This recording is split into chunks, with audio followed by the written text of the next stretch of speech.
Hey guys, Pastor Sean coming to you with a late night daily devotion. Glad to have you with us tonight. We had a good time at church tonight. I got home a little a little while ago and thought I needed to shoot this video and got to doing some stuff around the house here. And now you're going to get this while I'm in my Fred Flintstone shirt and kind of late at night. We're in Mark chapter 6. Talking about Jesus. I love Jesus' miracles. Jesus' miracles mimic those of God in the Old Testament. Why? Because Jesus says, I don't do anything that I haven't seen the Father do. I don't do anything, I don't speak anything, I don't hear anything, say anything that the Father has not already done. The things that I've heard him say and seen him do, those are the things that I do also. Here's that miracle. Here's one of those miracles. Jesus in Mark chapter 6, verse 47, when evening was come, the boat was in the middle of the lake, and he was alone on the land. He saw the disciples stirring and straining against with the oars, because the wind was against them.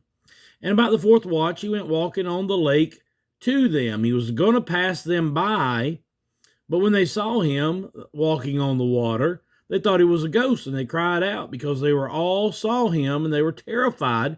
Immediately he spoke to them and said, Don't be afraid, it is I. And then he went over and he got in the boat with them. He climbed into the boat with them, and the wind ceased. And they were completely amazed because they did not understand the miracle of the loaves because their hearts were hardened. Jesus takes control of the elements. You can't walk on water. When I was a young kid, 13, 14, 15 years old, I used to try to run across our friend Danny and Debbie Wade. I used to try to run across their swimming pool. Didn't work. As soon as I hit that water, my foot started to sink, and I was down in the water in no time at all. You can't walk on water. Doesn't happen. The only person who can do that is the one who is in charge of the elements, who said, you know what, water? I'm going to walk on top of you. Why? Because I'm in control. The one who speaks to the wind and says, hey, peace be still, and the wind stops. Why? Because God has control of everything. Jesus said, the things that I have seen the Father do are what I do. The things that I've heard the Father say are what I say. Well, when do we see God do this? Well, in the book of Exodus, God goes down to the Red Sea with Moses. Moses holds his rod up, and God says, you know what? I'm going to hold this water back for you while the children of Israel walk through on dry land. He does it again with the Jordan River. He backs it up so they can walk through on dry land. But God doesn't stop there. Over in the book of Daniel, he jumps in the fire with Shadrach, Meshach, and Abednego and keeps the fire from harming them. He protects them while they're in the fiery furnace. Well, has God dealt with fire before? Yes, he has.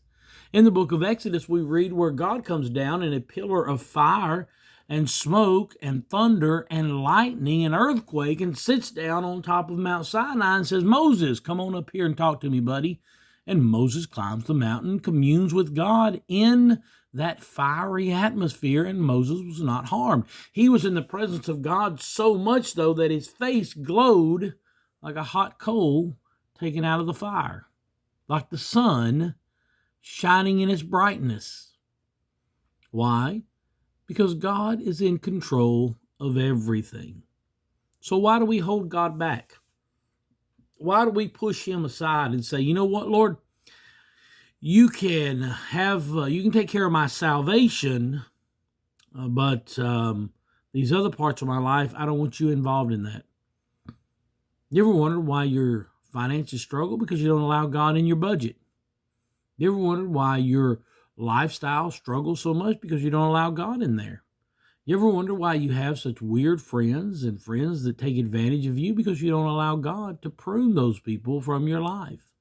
And I'm speaking to myself too. I'm speaking to myself. There are areas in my life where it took me a long time to allow God into those areas.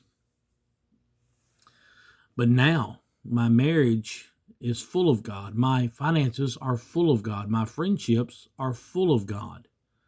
My jobs, plural, jobs that I have, everybody knows that I'm a Christian. Everybody knows that I'm a preacher. Everybody knows that I'm going to hold myself to a higher standard. Why? Because God is in control.